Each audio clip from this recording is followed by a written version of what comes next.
The following podcast is brought to you by the Ebb Tide Treatment Center.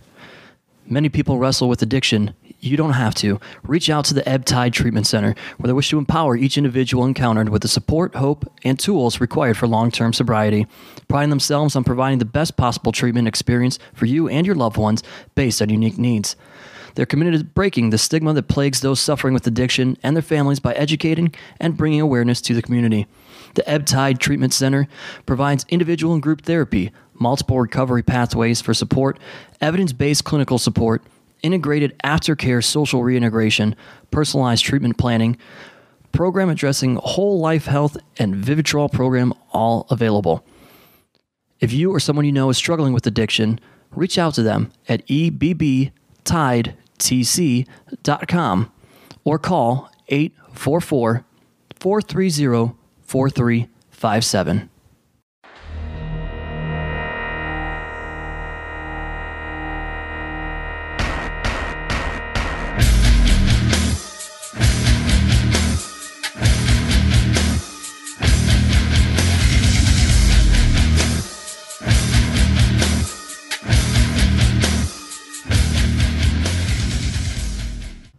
Hello, everybody. Welcome once again to AIW's The Card is Going to Change. As usual, before we get to our show, which we have a very special guest for you on this week's episode, we have to give that wonderful obligatory shout out to our sponsors. Thanks to Angelo's Pizza, who takes care of us at all of our live events at Mount Carmel, and of course feeds us while we record this show. So make sure you visit Angelo's and try some of their award-winning pizza on Madison Avenue in Lakewood, Ohio. And of course, thanks to Smart Mark Video, who records all of our shows and gets them out to you so you can download them on an MP4 digital stream or purchase them on DVD. Head to smartmarkvideo.com and check out all of the past and current AIW shows there for you. And as always, lastly, we want to thank Jack Prints, who takes care of all of our printing needs, whether you have graphic designs that you need made, you have banners you want, business cards, anything that you can think of, apparel, literally anything under the sun. Head to jackprints.com. They'll take care of that for you. And once again, that is jackprints.com. JAKPrints.com. That's right. That voice you heard right there is none other than the man known as Glacier. He is joining us today, as well as, of course, owner John Thorne, always here. Excited for blood to run cold. And my name is Steve Guy. I am your moderator of sorts here on this wonderful ride that we call The Card is Going to Change. So we're recording this right now, I guess I should say. Typically, we're in a small little apartment, one of ours.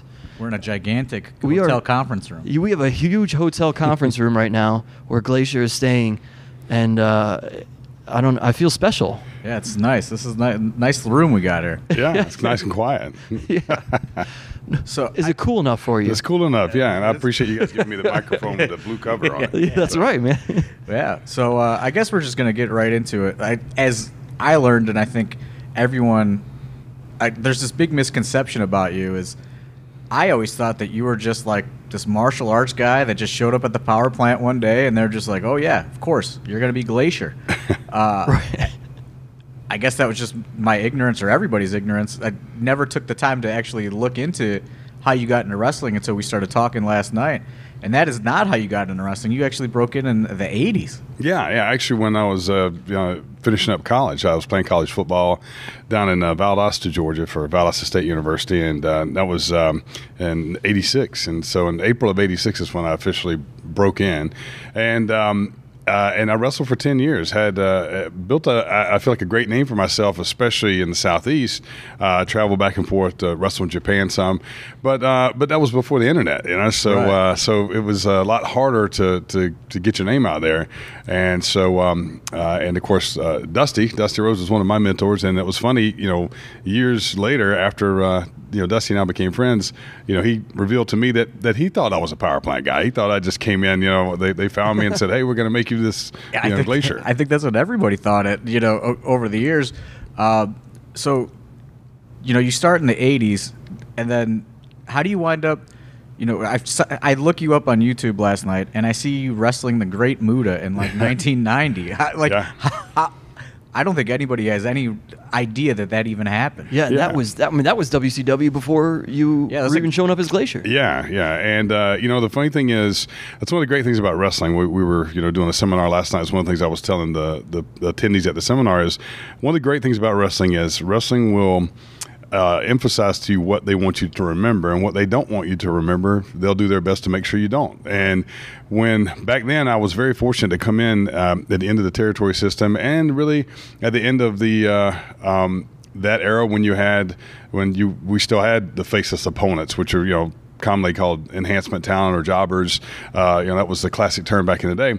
I really hate that role is not around anymore, because it was such a vital role. It obviously gave me an opportunity to wrestle with some of the biggest names in the business, and really my job was to go out there and listen and not mess up, and so and I have to thank Tommy Rich, Wildfire Tommy Rich. He saw me on an independent show. I think it was like my second year. I broke in '86, and I think I went. Maybe my third year. It was 89, summer of 89, I think. And I was a school teacher, so I had my summers off. So it worked great for me, to be able to go up there and do that. And my first, job match ever was against Butch Reed in Albany, Georgia, in Albany Civic Center. And I thought it was going to be my last, because, someone the size of Butch Reed, it was very intimidating. And, right. It was really my first introduction into how a real pro performs in the ring, and so from there I didn't mess up. So they invited me to come to center stage to the Saturday night tapings at the time. This was before Nitro, obviously, and my first match was with Gary Hart and the Great Muta, and wow. and Tommy Young refereeing, and I eventually got booked more with Muta, because once again I did a pretty good job of listening and not messing up. Yeah, so like you guys did like house show matches and stuff? Yeah, and there's a couple of them that are on YouTube. I wish there were more. I wish I had more of them, but those two were great matches. I mean, I wrestled Muta on a second one. We were in University of South Carolina, Columbia, the big basketball arena, and this was when Muta and Sting were built into the Dragon Shy match, which was supposed to be a big match back then. And so even though I'm out there and as the like I said, kind of the faceless opponent, Sting and Eddie Gilbert come down the ringside to help move along the angle of what was going on. So I mean, I was thrown in the middle of all that stuff, and it was. I didn't appreciate it as I appreciated it at the time, but as I get older, I realize how really fortunate I was. And how big of a deal that to just be a part of that little piece of history. Just to be a part, just to be out there. So what made you decide to get into the business? And I was telling the attendees at the seminar that last night is that one of the things that I feel like is a very important thing for anybody getting in the wrestling business is you got to know specifically why you're doing this. A lot of people get into it and they just go, "Oh, I watched this as a kid. I think this might be fun," and they just kind of, blindly, try to get a career out of wrestling somehow. And luckily, the guy who trained me, a guy named Fred Avery, a very knowledgeable guy, very good amateur wrestler, even though he wrestled as a big burly, kind of biker dude. He's the one that offered to train me. Back then, there weren't really wrestling schools. There weren't any I knew of, and I actually didn't. I didn't think I could do it at first, and he said, I told him, I said, I don't think I'm tough enough to do this. I knew I was watching guys like Arn and Tully, and I was like, I don't know if I want to get in the ring with those guys. So did you grow up a fan? A big fan. Yeah, I grew up in Brunswick, Georgia, which is right on the Georgia-Florida line, just about an hour above Jacksonville, Florida. Okay. And back then, Florida Championship Wrestling from Florida was huge. Georgia Championship Wrestling was huge. So even though it was still the 3-channel days, TBS was just coming around, and so we got to watch Georgia Championship Wrestling on TBS. And then Saturdays, usually I think it was around 11 a.m., the Florida wrestling would come on. So, and then Wednesday nights or Thursday nights, they had it, during the week. So my dad would take me and my twin brother to go watch wrestling. And when we got old enough to drive, just my high school buddies, we would drive down and go. And we got thrown out one time because my brother threw something in the ring. But yeah, so I was a huge fan. I mean, my two idols as outside, great parents, thank God, and but my two heroes were Dusty Rhodes and Evel Knievel. And if you're a kid of the 70s, that's kind of who you looked up to. Heroes, yeah. That's amazing. I like one of your things that you say. You've been wrestling for 30 plus years now, and one of the things that has kept you in the business, and it's kind of ironic, I think, because I feel like it's taken a lot of guys out of the business, is you always say you got a lot of work because you're really good at bumping. Yeah, and that's something I learned early on. Is that I seem to be able to do that pretty well, and I don't mind doing it. I'm very big on making sure it makes sense. So because I'm a firm believer, you only have so many of those in you, no matter who you are, and I studied the ones who I thought did it really well, even before I really knew the mechanics of it. One of the people that, as soon as I got in the business and I started to understand how this business works, and as a wrestler, what you need to learn to separate yourself from the pack. I watched Brad Armstrong, and if you go back and watch Brad Armstrong, I mean, I've tried. I can't find a video match of Brad that was a bad match. Right. I mean, he was always He's great. amazing. And he would do this thing that he would call a double bump, where he would when he took the bump, he would bounce one more time. And I asked him to kind of share with me how he did that. And once he did that, thank God I kind of learned it, not near as good as him, but it kind of separated me from the pack. I took a lot of pride in making everything mean something, and I think a lot of people could learn that, because it's a lost art, I think, these days.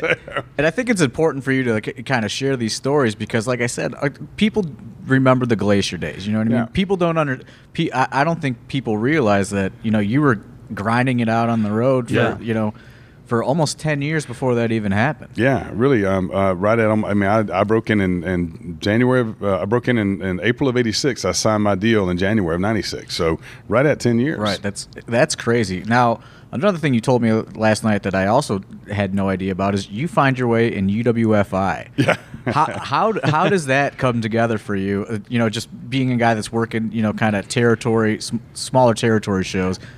It actually once again, it happened. One of the things that whenever I do seminars, I always say that one of the most meaningful quotes that I got from one of my college coaches that has stuck with me through the years is, it's not always what you know, and it's not always who you know, it's who's willing to say they know you, who's willing to put their name out there for you, their reputation on the line, who's willing to take a chance because they see something in you, maybe your work ethic, your ability, whatever. And there was a manager that was in Memphis for years, big heavyset guy named Ronnie P. Gossett, and he worked on a lot of the Peach State Championship wrestling shows with us. He lived around the Nashville area, and somehow he was connected with one of the people in charge of scouting American talent from UWF. I don't remember exactly how they were connected, but and Ronnie knew of my martial arts background, and ironically, I didn't do a lot of the martial arts in the ring early on because it was something that intimidated a lot of people. Right. Not that I was that great at it, but I'm just saying it was just, kicks coming at people, and they don't usually see that. It kind of, they didn't really know how to respond. So I didn't do a lot of it in the ring. And, but I just started to do a little bit, and Ronnie noticed it, got some information about my history on it, shared it with the scout from UWFI that was coming back and forth to Nashville. I think at that time he was actually mostly living in Nashville, based out of Nashville. Yeah, I've heard a story where they would just bring people to this camp in Nashville, and just run them through the ringer pretty much. Yeah, and unfortunately I never had to do that, but I would have. But I remember the first time they came to Atlanta, and I was teaching school and wrestling on the weekend. I'd moved to Atlanta in 1990. One of my best friends back then, and still is one of my best friends, I haven't told you guys this part of the story, is a guy named Steve Day. Steve was 10 years older than me, and just an amazing amateur wrestler, world class. I mean, he came very close to qualifying for the 1980 Olympics, but then they boycotted, and won a bronze, a silver, and a gold at the World Games. He's now in the Amateur Wrestling Hall of Fame. Wow. The thing he's most well known for is he was Cody Rhodes' high school wrestling coach, coached him to 2 state championships. So I can say all the other stuff, but that's where people go, oh, cool. He coached Cody Rhodes. But and so I knew that with his credentials, I wanted him to kind of be there in the meeting to kind of really just kind of help me figure out this is something I wanted to do. I remember they came in and they actually showed us a VHS tape of some of the matches. And when I first saw it, first thing I said was, heck no, I don't want to go do that, man. I don't want to get my head kicked in. Right. And because it was a very physical, very brutal sport. It was really kind of a forerunner of what UFC is today, right. and or MMA. And so at first I was really reluctant to go. And actually, once they heard Steve's credentials, they were very excited about having him go. So he went before I did. And actually, it was great for me because I'm like, yeah, you go first. You tell me, if you survive, maybe I'll think about doing this. And he went, I think, twice. had a great experience. And then so he actually started working with me on some of the stuff he learned over there. And so when it was my time to go, I felt like I was much more ready to go. But it was an amazing experience for so many reasons. And one thing I learned about Japan is that I love the culture, and a lot of this because of my martial arts, fascination with martial arts. But I always say I wouldn't want to live there forever, but I could definitely live there for an extended period of time. I really enjoyed it over there. And something that to continue on with UWFI, you told me that when you're over there, you developed this friendship with Danny Hodge and Lou Thez. Yeah. Now, when people hear Glacier, I don't think that Lou Thez and Danny Hodge pop into their head. Yeah. How does this come together? When the thing I liked about what they did over there with UWFI, they would bring us in, sometimes a week and a half early to actually train with the younger Japanese wrestlers and even some of the veteran wrestlers to basically share ideas, techniques, and things. So they have their pecking order of when you have your young wrestlers just learning, and it's a very steeped in tradition, and so they wanted to, they figured, okay, well, American wrestlers are some of the best, and they were bringing in, high caliber wrestlers. Steve was there. They were bringing in Dan Severin. They were bringing in some other amateur wrestlers who had who had been Olympians, who had won medals. Right. So they were smart, because they were paying these guys to come and compete, but also benefiting from sharing the knowledge with their guys. And then they were bringing in legends like Billy Robinson, Lou Thez, and Danny Hodge. And so first day I get from my first trip and I go into the dojo to work out, they took us a van and took us there. I walk in and I see those three. And I knew enough, thank God, about history of wrestling to know who they were. And I just remember, like I was telling the guys at the seminar last night, I remember saying to myself, like, oh my God, this is really, really going to be painful, but I'll be able to tell this story the rest of my life. And it was. But I learned so much, and then I developed a friendship with Lou that lasted the last 10 years of his life that was just invaluable. And I always say he was one of my mentors. He mentored a lot of people, but I developed a very special friendship that was just something I never, ever – and Lou Thez was one of my dad's favorite wrestlers, so that was a big, big thing to me, to be able to – present before my dad passed away, present an autographed picture. I never asked Lou for an autograph ever for me personally. Right. I asked it for my dad. And then finally he signed something for me and gave it to me as a gift, which is hanging on my wall still to this day, which is, along with the autograph he gave my dad. So it was those friendships that were developed because of my love for wrestling are some of the things that I always say, the things that whatever you pursue that you love, it's amazing how many things the universe will work out for you, to bring into your life. What was it that Lou gave you? They had a huge, the programs over there were huge, and he took a page out of one of them. Actually, it was one where there was a double page history on his career, and he signed a message to me on that, and gave it to me as a gift. And went on the plane ride home, and then I think what you were referring to is when I was in WCW. We were at Monday Nitro in Buffalo, New York, and they were honoring him and a few other guys, and as I sat down and got a bite to eat with him, and he told me, hey, you remember my book I was working on? I said, yeah. And he said, well, I've got it finished. And that was just one of the things of conversation. And later on, he said, hey, I want to send you something. Can I get your address? And I was like, well, sure. I'll take anything that Lou Thez sends me. And so about a week and a half later, this FedEx shows up, and I open it up, and it's an original manuscript of his autobiography before it went to print with a really, really special message on the front of it that I keep it under lock and key now. So I show it to only the select awesome. people when they come to my house. That's amazing. That's what I was saying. It's like, I felt after we were, talking last night, you have such an interesting story that people have. My journey has been amazing. It's like we were hearing these stories last night, and then if you hear those stories anywhere else, or you hear, two different stories of people, and you're like, oh, Glacier's the missing link. All of a sudden, it gets all put together. And like he's the guy that why this all comes together where it does. One of our favorite stories, I think we'll just get into it now because a lot of people know you as tag team with Ernest Miller. Yeah. And one of the hilarious stories is that first meeting. Yeah, so that's one of the things that people really remember about your run in WCW is you and Ernest. And I had asked you last night. I said, how did this come together? How do you meet Ernest Miller? And, I'll just throw it to you, because that, this story is unreal. Yeah. Well, you know what? First of all, let me just say that Ernest and I are still great friends to this day. I saw him when I was in Atlanta a couple weeks ago. I'll be in Atlanta next week. I'll see him again. It's that very rare thing that I don't know how or why. I know Eric could not have anticipated this, Eric Bischoff, that we would have the great chemistry that we have, just as two people. And so that was a huge plus right out of the gate, that we knew we somehow could play off of each other. And but the first night I ever met him, I'd been wanting to meet him because Eric was telling me about him. And of course, for those who don't know, Diamond Dallas Page played a huge role in my career. I mean, he's the one, when I always say it's the people who are willing to know you, he's the one that went to bat for me after knowing me for a few years, after seeing my work ethic, seeing my dedication to wrestling. He's the one that mentioned that I were to meet with to Eric that we need to meet. And that's what changed my life. But the first meeting, Paige calls me up and says, "Bro, Bischoff wants us to meet him, and he's got Ernest with him, and he wants us all to meet so you guys can meet up." So I was gung ho for that. I was like, "Yeah, where?" And he goes, "Oh, just ride with me. I got the address." So we go to this part of Atlanta, which it was like an airplane hangar, like an old airplane hangar thing, and it's like a part of Atlanta. Middle of nowhere. No, it's not really middle of nowhere, but it's in the middle of a part of Atlanta I'd never been to before then and have never been since. So I couldn't find my way back there now if my life depended on it.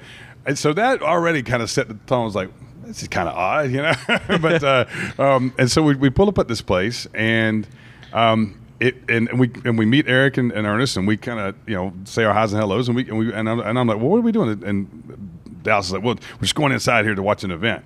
I was like, all right. And so, and I kind of thought it might be a martial arts event or something because I knew Eric and Ernest were into that, like I was. And so we get to the door, and there's a guy there, a bouncer or security, however you want to call it. And I remember seeing, Eric pull out, $100 bills, and the cover to get in was $100 a piece, and he just laid out the $100 bills, and we walked in, and what I found out was it was like an underground fight, like a fight club. And Eric Bischoff takes you to a fight club, and there was like, and all that was in there was like, for that amount of money, there was a big bin like you would find on a farm full of ice and Budweiser. That was it. So if you drank beer, you were welcome to that. And I found out Ernest didn't drink, and I only had one because I was afraid to have more than that in there. So, but and if we watched a little bit of it, it was actually pretty cool, but it was also kind of scary too because it was like, okay, somebody going to raid this thing or whatever, And so finally, Ernest and I talked. We were, we finally were like, we'd seen enough of it, and we were like, hey, you want to get out of here, maybe go somewhere else? And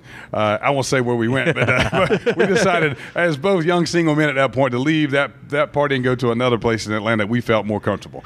But then that was the start of a great friendship that continues. Honestly, that is probably one of the most insane things I've ever heard. Yeah. It's just like Eric Bischoff, this top-ranking executive running this multi-million-dollar corporation, is hosting a business meeting essentially at an illegal underground fight club and an airplane hangar. Yeah, and it might not have been illegal. I don't know. It might have been sanctioned by somebody. Who knows? I don't know. But it was and I know I've told this story years ago on the show, so hopefully Eric doesn't get mad at me. But it was like I said, it was cool and frightening at the same time.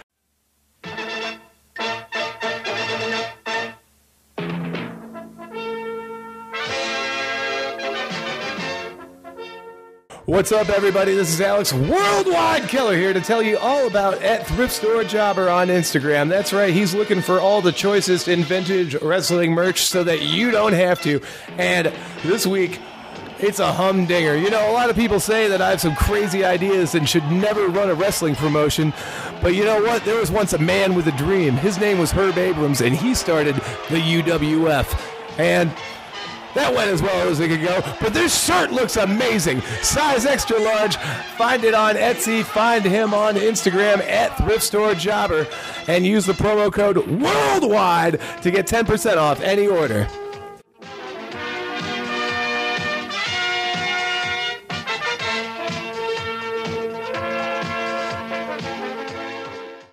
Just bouncing back from there, after UWFI.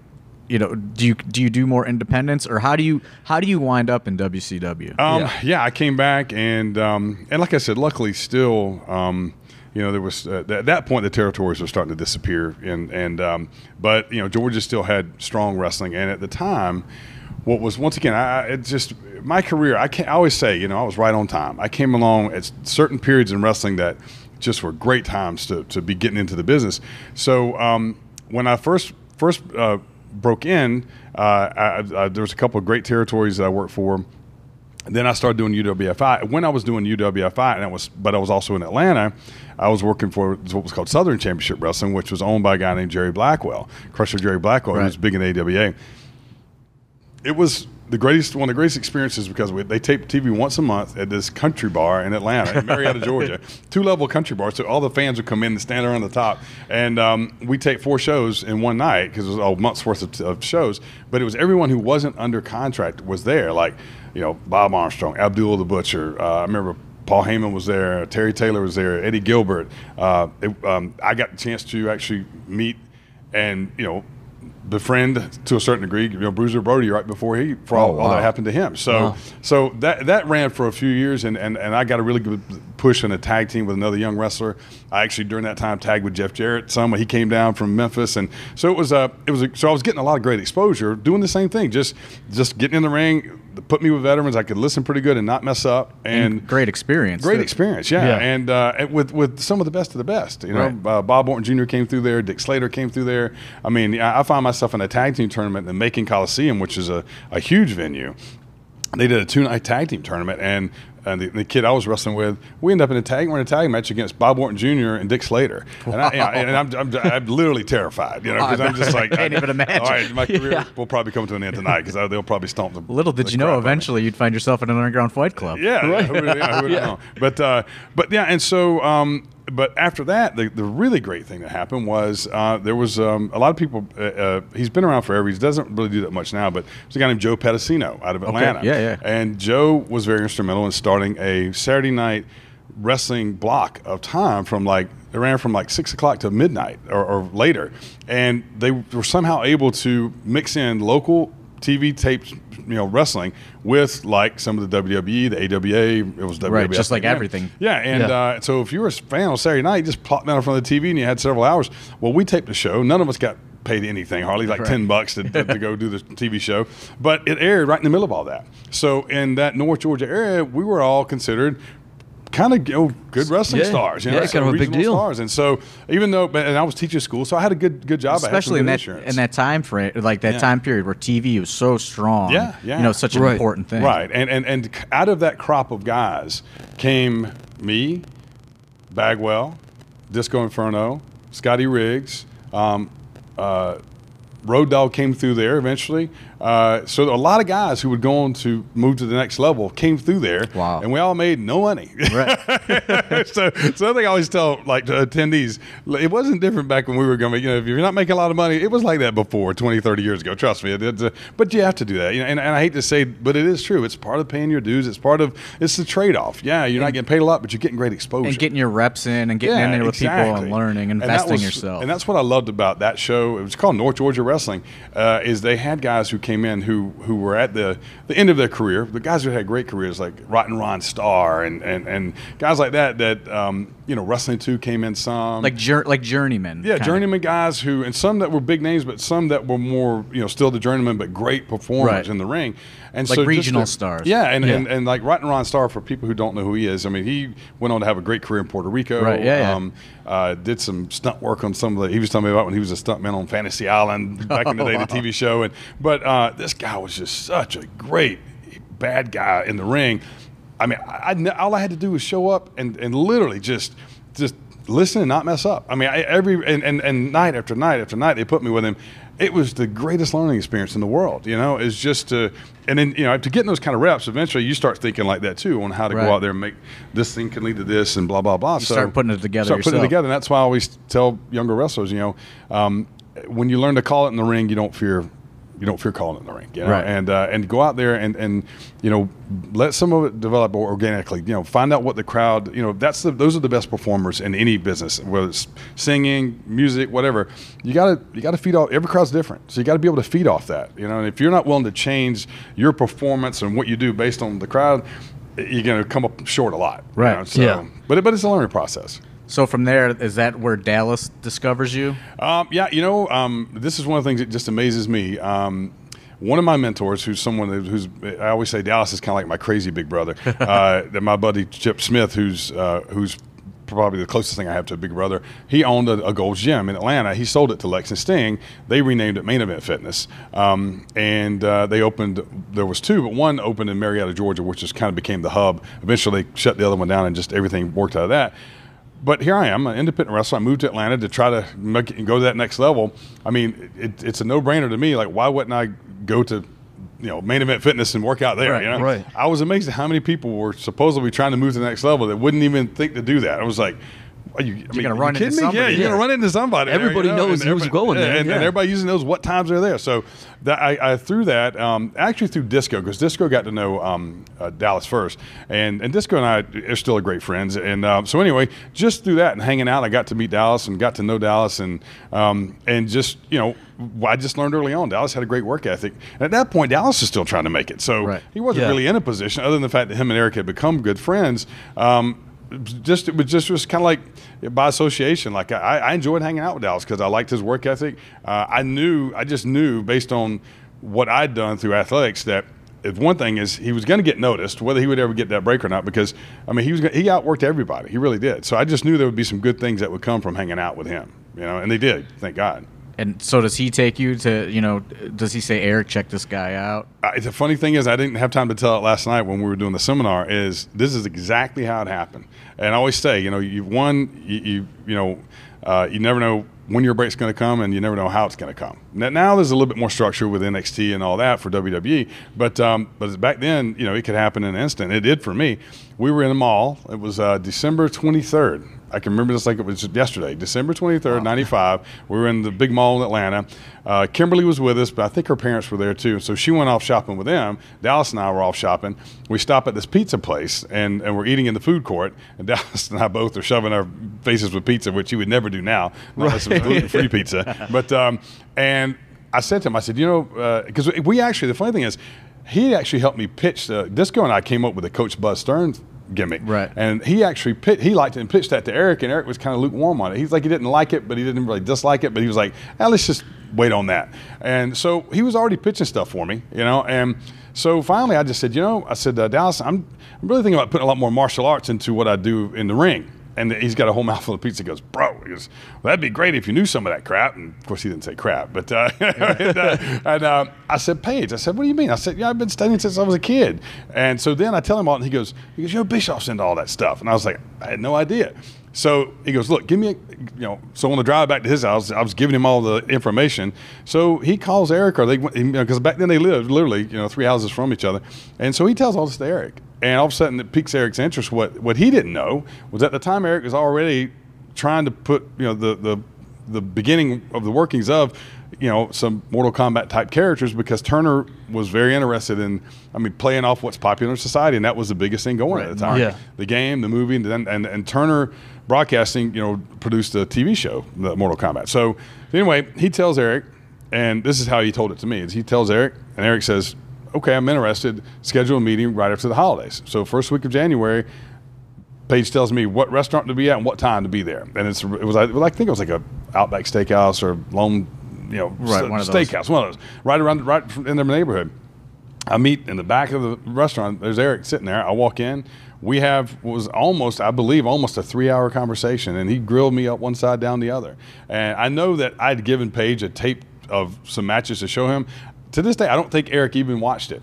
Based on that conversation, he said or saw something in that, and he said, I want to sign you to a WCW contract. And he said, are you still wrestling on the independent circuit? And I said, yes, sir, I am. He said, I want to pay you to disappear from the independent circuit starting today. And I was like, I can do that. And so I tell all young wrestlers, your life can change in an instant. You have to be ready for it, though. After about year 5, I felt like I was ready. It took 5 more years for that opportunity to line up with me being ready. So at that meeting at the Outback Steakhouse, does he pitch you on the Mortal Kombat stuff? No, not really. I don't remember. I remember that he mentioned something about that. Of course, at that point we had no idea. We were he didn't even know, and so I know he knew he was. All I knew was that he was looking for at least like 4 people to start with.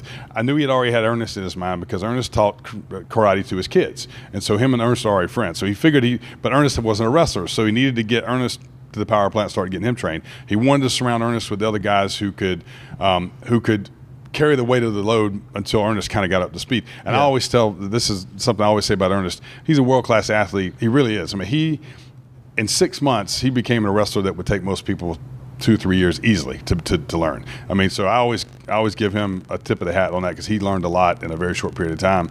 And but then Chris Canyon came on board and Brian Clark. What I did is I brought to Eric was there was a guy who I'd worked with and it was a special effects artist, a guy named Andre Fridas, who owned a company called AFX Studios in Atlanta. And I knew he did some great work, so I put him in touch with Eric. They agreed that he would be the one that would design from drawing board to finished product the look. And so that's how that started. With the whole Glacier thing, they started with literally almost 200 names, and they whittled it down till finally, they got down to. Do you remember some of the other ones? I do. I'll tell you. And I still have, because this is gonna blow your mind. And so you think this was in '96, okay, the early '96. Any idea who else came along in around that mid '96 era that changed the world of wrestling? The NWO. Before that, and WWE. Oh, Austin starts really getting hot in '96. Exactly. Right. So you were going to be. So and Andre put together a folder I still have of all the notes that he made as an artist, going through everything. And once he got down to like the final 10 names, I know he made copies on blue paper, which I thought was cool. And out of the 10 names, Glacier was one. One of the other suggestions of the 10 names was Stone Cold. Wow. And I have the proof. I still have it. I still have the notes. And I always say, though, that being said, I feel like the right guy got the name Stone Cold, and I think he did a lot of good with it for the wrestling business. I think some people might argue that now. But it was it was an unbelievably wild ride. What was really cool about it was that Eric really he wanted to keep everything very secretive. He didn't want us talking about it to anybody, and that was Eric. That was kind of like his thing then. He kind of wanted to start to keep stuff secret, which I thought was great because the sheet writers were trying to gain more power, and this is the infancy of the internet, so it really wasn't a factor then, which is kind of scary to even think we're saying that. Right. But sounds like that was 100 years ago. But so we would have what we would call the midnight meetings at AFX Studios, and sometimes they were at midnight, sometimes they were like 10 o'clock. But it was the secretive meetings where we would meet, and Dallas and Andre and Eric, and we'd all kind of give Eric an update on what we were doing and stuff like that. But I mean, to me, that was some of the coolest part of the whole experience because we were in on something that no one else was in on, and I wasn't even telling my friends what it was. And there was big speculation that when the Glacier thing started, who was it going to be? It was going to be this person, this person, this person. So, and I always come back to saying too, the timing of it. I always feel the timing of it was right when Eric first had the idea, because of all the NWO stuff, which changed the world of wrestling. Was the timing right when we finally got out there? No. But the thing is, somebody had to be willing to do it first, right? And I was more than willing to do it because you got the president of the company backing you. Exactly. I was like, you know what? I'm going full steam. This was mine and Canyon's big break. Canyon was like me. He had been doing it for a long time. I think almost maybe 10 years. So this is the thing. This is going to change our lives, And right. Ernest, you guys were all in. If it didn't work, Ernest could go back to the martial arts world, which I think he would have been fine with. I know he wanted it to work, and he was putting a lot of effort. Brian was coming off of being Atom Bomb in WWF. I think it was a stop off for Brian along the way. I think he still gave it his all. I don't think his heart was in it like ours was, but I'm not faulting him for that at all. I'm just saying for him it was a stop along the way of his whole career. But I thought he did a great job. This is your guys' first break. This is gung ho. I know how hard it took 10 years to get that break, and I was like, all right, if this doesn't work, I'm probably not going to get another shot, especially not one like this. So. Canyon and I, to say we gave it our all. I mean, it became our lives. I mean, we did everything in our power, but that was why Paige handpicked the three of us. I mean, Ernest was kind of picked by Eric. He handpicked James Mitchell to be James Vandenberg. But he picked me and Canyon, especially because of our work ethic, and that's something I can say very proudly, because there's people out there I'm sure could work harder than me, but that's one thing. Like I'm an average athlete with a great work ethic, and I'm proud to say that. And I was someone who was too humble for a long time to really publicly say that, even though I felt it. Paige is the one that showed me it's okay to have the confidence to tell the world that, Right. But Canyon was the same way. He had an unbelievable work ethic, and Canyon had gone through some bad gimmicks. Like he did this thing called Minute Work with one of the other guys, Mike Winter. And so he was very frustrated. He felt like he was good enough to be in a good spot, and he wasn't there. So this was his opportunity to say, for both of us to say, hey, take a look at us. We deserve to be here. So Yeah. was he involved in like those midnight meetings and the designing of the costumes and stuff like that? He had a huge hand in the whole creation of the Mortis gimmick. We both, I mean, we were there almost every day, and it was a fun process. It was nerve-wracking at times because that's the thing that. And I don't fault WCW for it at the time because that's the difference. WCW was a television company that had a wrestling show, not a wrestling company that was on TV. We had very little help. I mean, that was basically like, and Eric was trying to run the company. So he was like, look, guys, I trust you. Figure it out, Right. And so the creative team, so to speak, the booking committee was literally giving us nothing. This was all on us to come up with. And I remember I was at the power plant and one day, and I just could not seem to wrap my head around who Glacier was. And Dallas was there, and he said, what's wrong? I said, I can't figure out who this guy is. And he says, bro, well, you better figure it out because if you don't know, the fans definitely won't know. And so he said, what's the backstory on this guy? And I was like, what do you mean? Because I never had to go that deep into creating a gimmick. And he says, I want you to go home, and next time I see you, I want to know what the backstory is on this guy. I want to know his history from the day he was born, everything that got him here. He said, once you know that, you'll know who Glacier is. And it worked. I got to create that, And so, the guys at the special effects studios helped some. Me and Canyon got the guy. I tell you who was a great help was Vandy. I call him Vandy, but James Mitchell, incredible mind for the wrestling business. And so that's what everybody says. Yeah, he really is, and he is absolutely one of the funniest human beings that you will ever want to be around. But just drink a lot of beer. He drinks a lot of beer. But, and you know what he's doing nowadays? Which is karaoke guy. He's got a karaoke business, very successful in Kissimmee, Florida, down there near Disney. And he's living the life, man. I mean, that's what I love about him. He's living life on his terms, and I just absolutely – I don't get to see him enough. I absolutely love when I see him because he's such a great friend and just an entertaining guy. You'll never have a dull moment around him.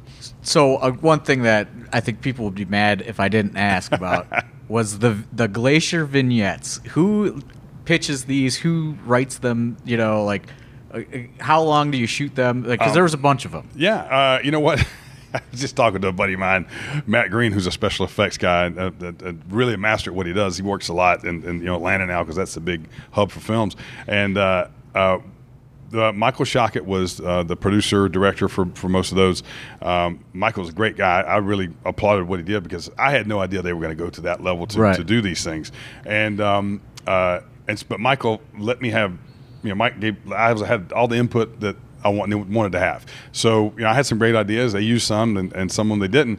But yeah, the vignettes were done. And once again, I always tell people too, because someone sent me a thing one time. There's an article that came out, I guess maybe 6 months ago, where he said Pentagon on Lucha Underground. Right. He said Pentagon is what Glacier should have been. And someone sent it to me and said, I know this might make you mad. And I said, no, it doesn't make me mad. I agree with it. I said Glacier would have thrived on a show like Lucha Underground. That's true. But once again, no one knew. You can theorize all day long, but you got to throw it out there, and someone's got to be willing to make that first move. And it's a different time period. Yeah, it's a different. Yeah, and the fact that just the unexpected explosion of the NWO that no one you just don't know that. That's what I was going to ask. Do you think that the Glacier gimmick was maybe a year too late?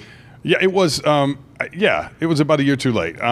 Because that's going on right when almost the realism kind of takes over wrestling with Stone Cold. And that's the thing. Yeah, here's the thing. I don't know if it was a year too late. I just think it was a great idea that when it started to be executed would have been great if the NWO and all that wouldn't have come along and made. And it just kind of got lost in the shuffle. Yeah, because you think about it, how quickly the wrestling world changed when Nash and Hall jumped ship overnight. Essentially, it was it was an invasion thing that people really believed, And I don't know if that was in the works when we first started the thing around the beginning of 96, but during that 6 to 8 month period is when the wrestling world was totally changed. So when people, and over the years, trust me, no one has sat down and analyzed it more than me. but that was the thing that Eric was big on too, is I don't want these guys to be clowns. I want it to be played very straight.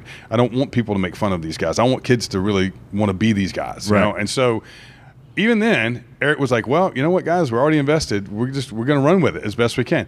I found out years later from some people who I really trust their opinions that there were people in the booking committee that just were not behind it. They thought more of traditional wrestling, even though this invasion angle was changing wrestling, and they just wouldn't get behind it.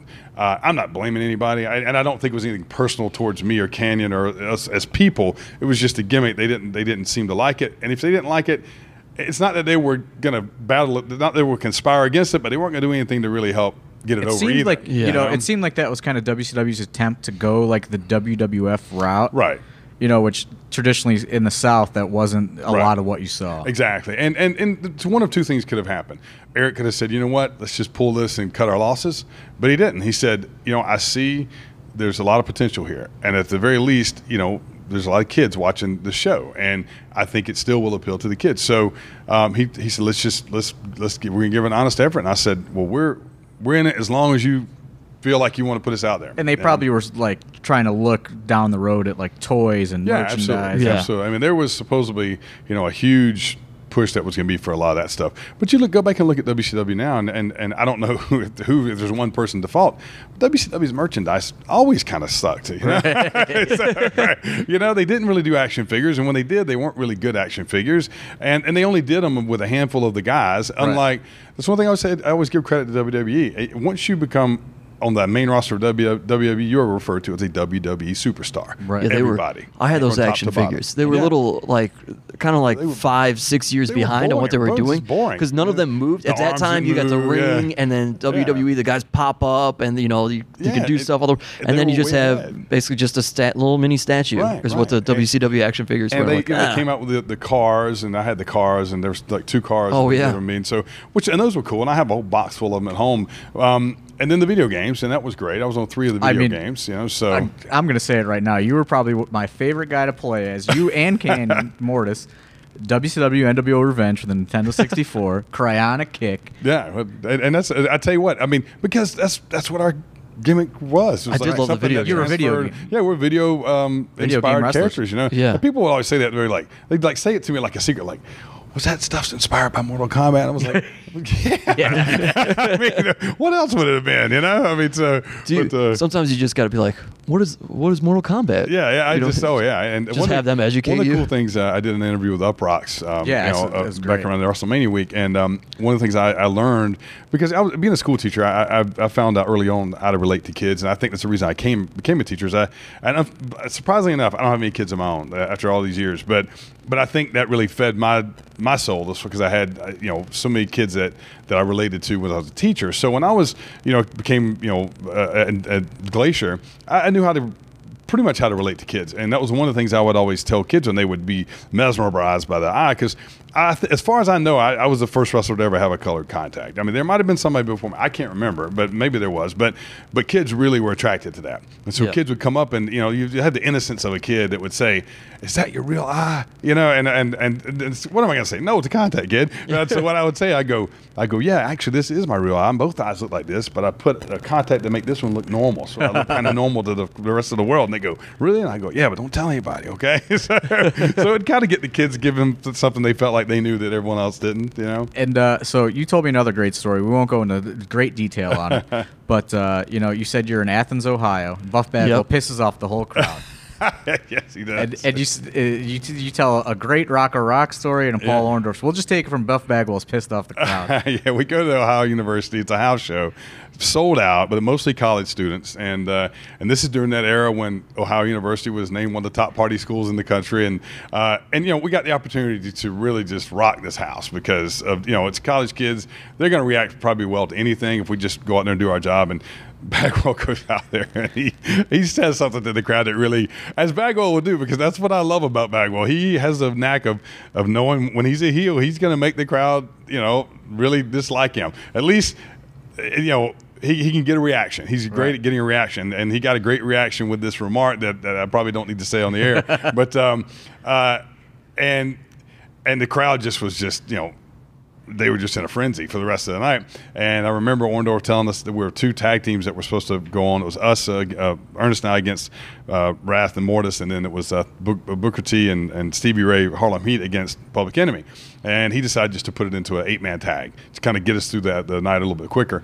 And a lot of people don't know, but Rocco Rock was also a pro boxer back in the day. And God rest his soul, one of the best people that I ever had the opportunity to know in or out of wrestling. Just a good-hearted guy, would do anything to help anybody. And this fan decides, obviously I'm sure intoxicated, comes over the railing, and then when that happens in the wrestling business, you have to do whatever you can to kind of stuff it real quick, because you don't know if what their intentions are. Yeah. You really don't. You have to assume the worst. And sometimes people don't understand that. They go, "Oh, it's just a fan." Yeah, but you don't know. You don't know. And if someone's emotionally charged, they may not realize what they're doing, and they might not realize the magnitude of it if they're trying to stab somebody or whatever. So he turns around, he comes running, Rocco jumps right off the edge of the ring, and just one shot, just boom, just drops him like a bat. Security picks him up and carries him right off, So, but and that was kind of the start of a crazy night in Athens, Ohio. And then when we went to get something to eat, and at this point I was riding with Paul a lot, really picking his brain, because he's Paul Orndorff. He's Orndorff. Yeah, how are you not? And Nick Patrick happened to be with us when we went to get a bite to eat. I can't remember if Nick was traveling with us at the time, but I remember he was with us on this night, and we go to this little pub to get a bite to eat, and we're having a couple beers, just or at least I was, and getting a bite to eat, and there's a lot. It's just packed with wrestling fans. I mean, wall to wall in there.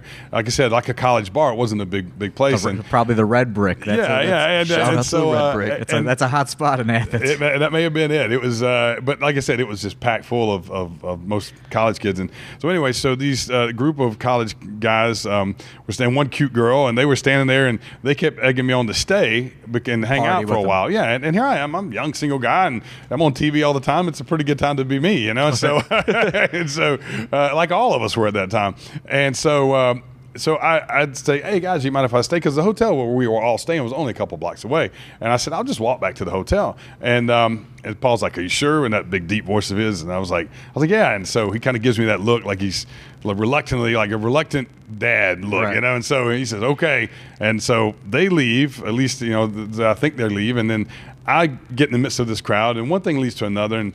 I don't know if the people I was talking to, especially the young girl, if somehow her boyfriend was there and he was mad and whatever, but somehow someone balled up a paper cup with ice and threw it and hit me in the back of the head. And so I turned around to see what it was, and the guys who were standing there with big wrestling fans, supposedly, when I turned around to ask them, "Hey, who threw that?" Because they were looking back the other way, and it's not a big place. I knew they had to see something. They just kind of put their hands up and started to step back, and all of a sudden the crowd just seemed to close in on me, and I just thought, there's moments where you go, "Uh-oh, this is not where I need to be right now." young boozed up college kids. Yeah, and all of a sudden you hear the stories about the people who kind of want to make a name for themselves, beating up a wrestler or whoever. So as I'm trying to figure out in split seconds how I'm going to try to fight my way out of here, I hear the voice of Paul Orndorff, and he's like, "Hey, Ray," and it's just like the C parts, because he still was pretty jacked back then, and all of a sudden he walks up and he says, "You ready to go?" And I was like, "Heck yeah," So I didn't know they had pulled the car right around the front, and Nick was driving the wheelman. Yeah, that's what it really felt like. Paul tells me to get in the back like I'm a scalded teenager, and we get in the back and drove off, and he said, "Remember, don't ever go in any place by yourself as a wrestler when you're on the road," and that was a lesson learned that I have made sure I adhere to since then. How scary for those college kids, man! Paul Orndorff walking in, because Paul huge and jacked, and just Paul had that look, man, when that voice, and you just knew he meant business. You did not want to be in his way. He knocked Vader out in flip flops. I can only imagine what he was going to do with a regular pair of shoes on. Exactly. He was going to do some damage, and the college kids at that. Yeah, not Vader. Thank goodness he was looking out for me. So because that could have. I don't know if it would have escalated to that, but I felt like it was heading that way, and I was certainly glad he was proactive in the sense of getting my butt out of there before it got bad. So after WCW, your career in WCW, you formed Turnbuckle Championship Wrestling with Dusty Rhodes. Yeah. How does Dusty go Ray Glacier?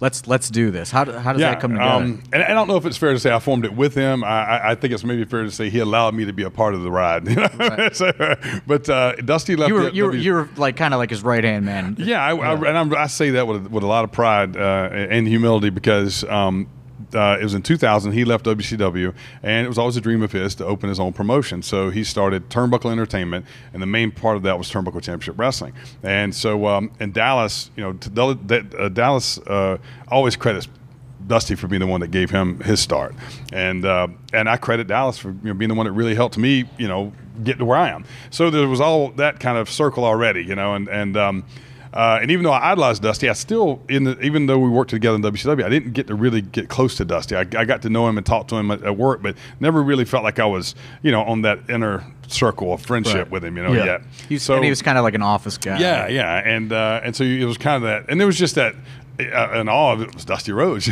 So, but I'll never forget, I apparently, he had talked to Dallas, and Dallas recommended that I'd be the guy to kind of help him, as far as the talent, run the locker room, and kind of be his right-hand guy. So I'll never forget, I was pulling up at my house, and my little, cell phone rings at the time, and as I'm pulling in my driveway, and I answer because I didn't recognize the number, and it says, Raymond Lloyd? And he always called me Raymond. I said, yeah? And he says, that's the American Dream, Dusty Rhodes. I'll never forget. I'm like, you could have just said Dusty. I would have known who you were. It's kind of cool you said American Dream, Dusty Rhodes. So, just to clarify. Yeah, just to clarify. In case there's any other Dusty Rhodes. Right. And he invited me to come meet with him. And of course I did. And he told me his plans and what he was doing.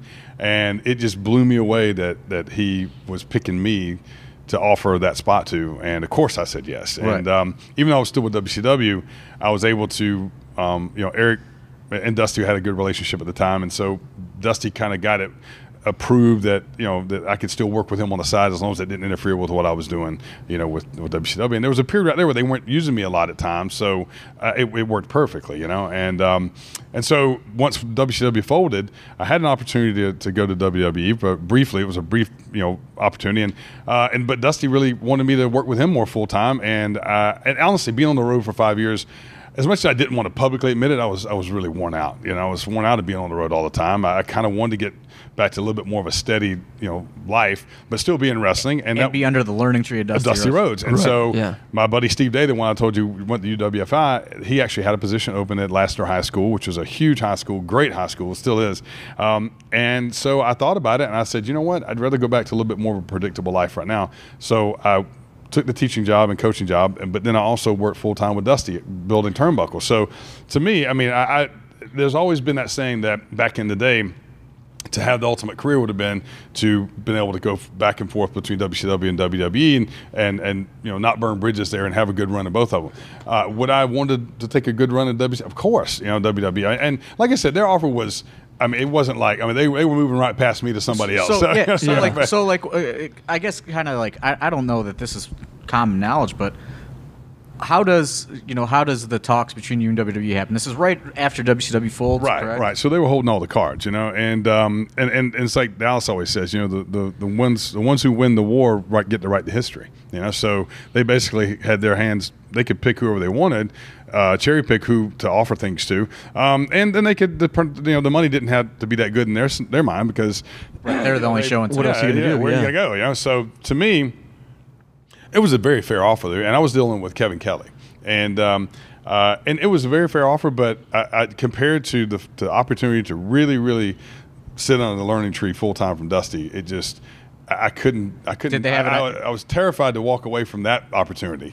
So. Did they have an idea of a gimmick for you? Yeah, they did. They wanted me to actually, because my parents were both career Georgia State Patrol. My twin brother was. My two uncles were. My dad's two brothers. So there was over 100 years of law enforcement experience in my immediate family, basically. And you think about that, over 100 years of law enforcement experience. It's a lot. Yeah. My mom was the highest-ranking woman in the history of Georgia State Patrol when she retired. My dad had a very celebrated career. So they had somehow heard about that, and so they had the idea. They thought it might be cool to possibly do a state trooper type character, and it would have probably been cool to do that. But it was one of those things too where I was really fearful of mixing that heritage of my Real family life. and with a wrestling gimmick, because I knew I wouldn't be able to be in total control of that, and in that legacy I didn't really want to mess with. So yeah, you wanted to be fair to them. Yeah. And it was just I thought it was a great idea, and I honestly. Yes, there's a part of me that would have loved to have done it. I would have done it with all my heart, but it just didn't seem to match up to be able to work with Dusty full time. He was my childhood hero. Was there one like instance where you're just like, "Yep, I'm not doing that." What impacts that decision? Because I feel like, especially at that time, people are dying for that call. You know, there was one thing that did, but it's not something I'll share with you guys in private. Oh, all right. Because, fair enough. But it was I can say this. It was mainly It was just the fact that, I really felt like my body needed more of a break. And like I said, I had the opportunity to go back to teaching, which it just would give me a steady life where I was making, because I had a master's degree. So with that, my years of experience, I'd make a good income. I remember that, telling Dallas, you're going to go back to teaching school? And he goes, how much can you make there? And I told him, and he goes, bro, he goes, and it was like, and I was going to be going back into where I was going to be making like $53,000 teaching school. And he goes, bro, that's like making $100,000 on the road. I go, exactly. Right. Yeah. So, no expenses. Yeah. Right. And, People forget that you're paying all your expenses when you're on the road outside with of your WCW. flights. I mean, you pay for everything else. And I had met my girlfriend at the time, who I was on the way to getting engaged to her. So I kind of felt like, I need to kind of get a little bit more of a stable life, because maybe it's time to write that next chapter of my life. Right. I knew I didn't want to be on the road and try to be married, not full time. So there were a lot of factors, but I'll tell you, the main one is I had the opportunity to build Dusty's company with him, and he was going to allow me to do that. That's and amazing. It was just, awesome. And I tell you, I look at it back. We talk all the time. One of my other best buddies from wrestling, Luther Biggs, who went to the Power Plant. We talk about the fact that it was such a great independent wrestling company, because Dusty had the power to bring in anybody, and then he did, and so here the young trainees that were coming through with the wrestling school.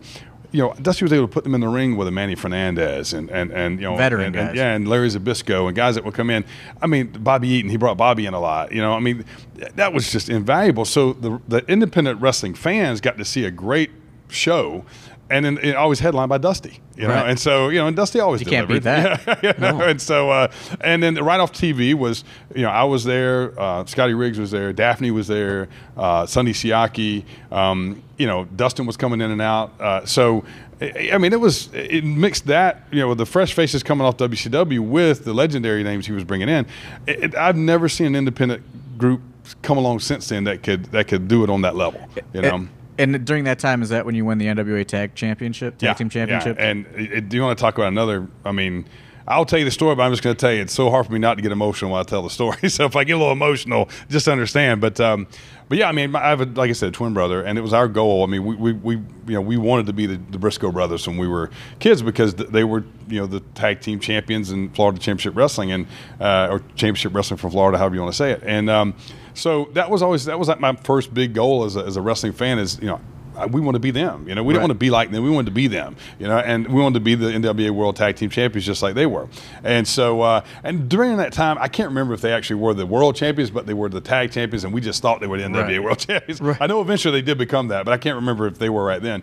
But so once I got to know Dusty and I was working with him, and if there was ever a moment that solidified my decision, it was that moment. And still, as far as I know, with NWA, I mean, it still has to be voted on. When the world title and the tag titles, actually get changed hands. So this is December 28th, 2001. So it was right after WCW had folded, and I shared that with him, and just in conversation. I mean, I wasn't asking him to do anything, and it was just one of those road trips where we were traveling together.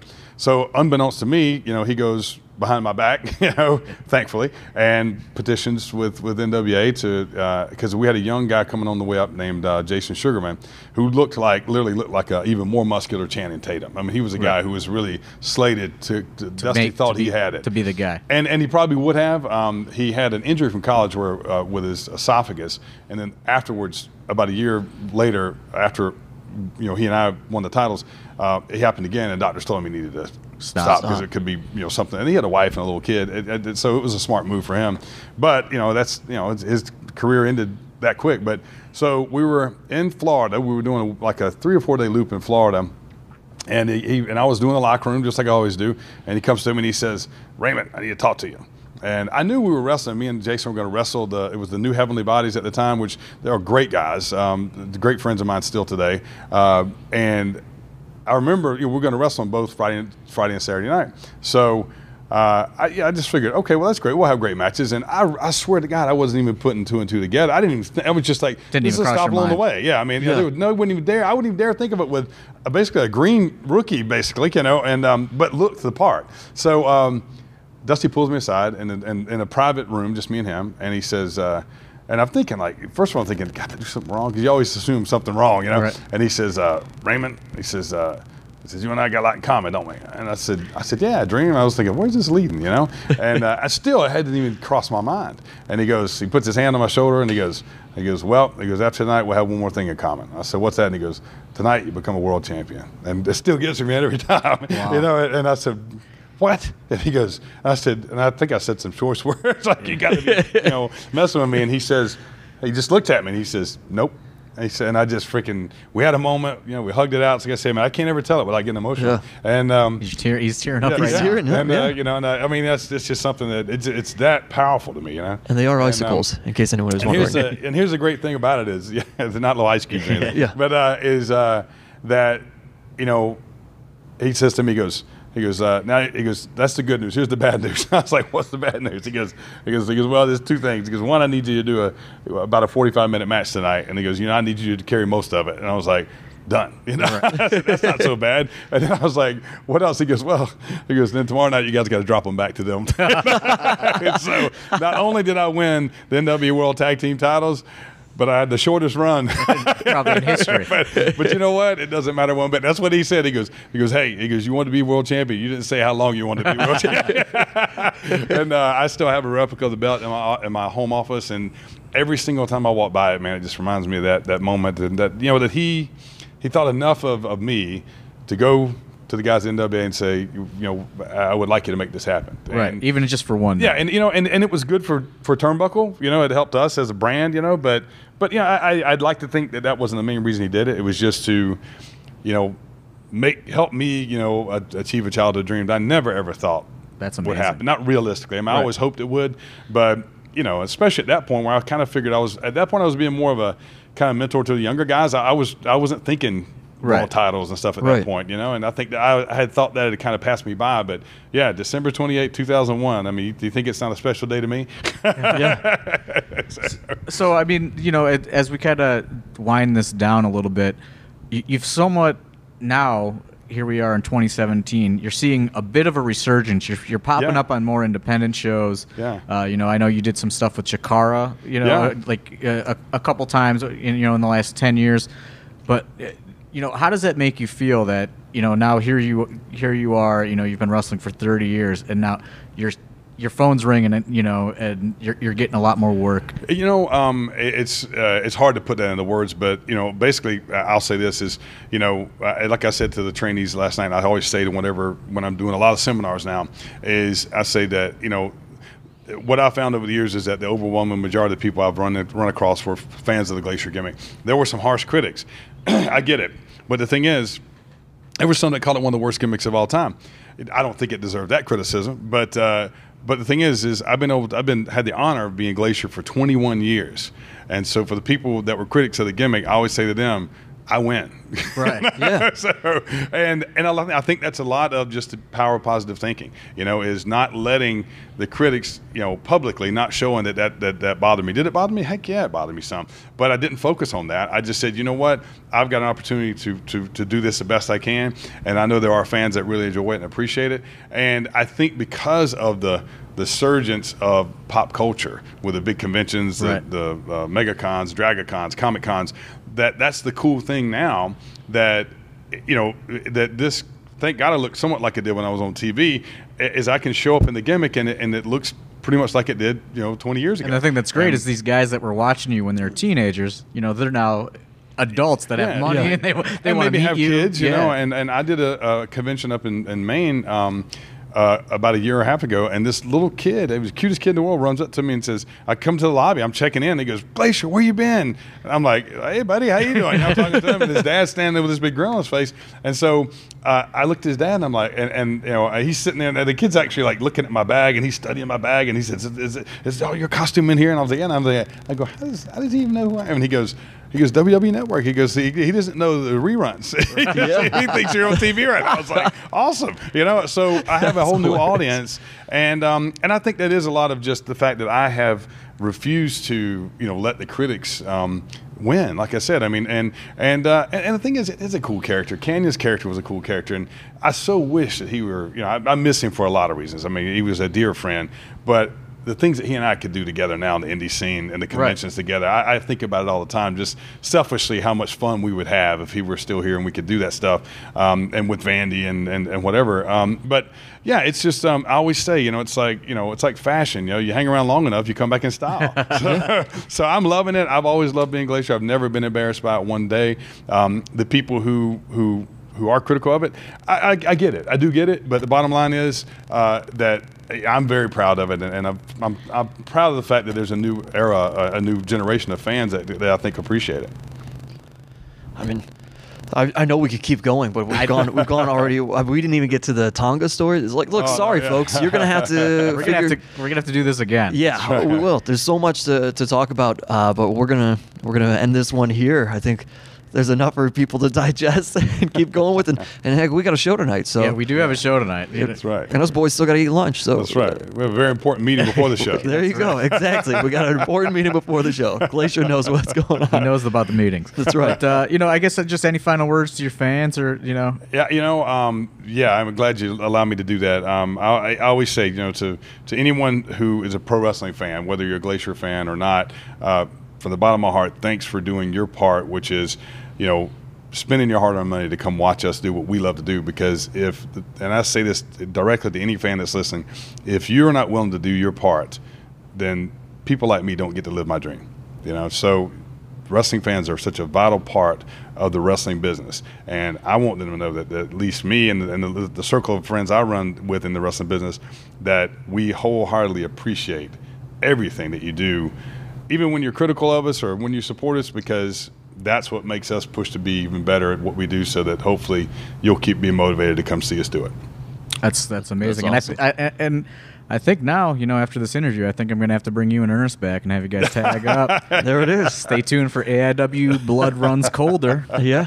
Sometime in 2018. And I will tell you this, Ernest looks the best he's looked maybe ever. I mean, I keep telling him, like, man, like you got some time machine or something? You look younger. So he looks amazing. He looks great. Well, there you go. John Thorne just dropping bombs right here. Yeah, there you go. We're going to have to make it happen now. There you go.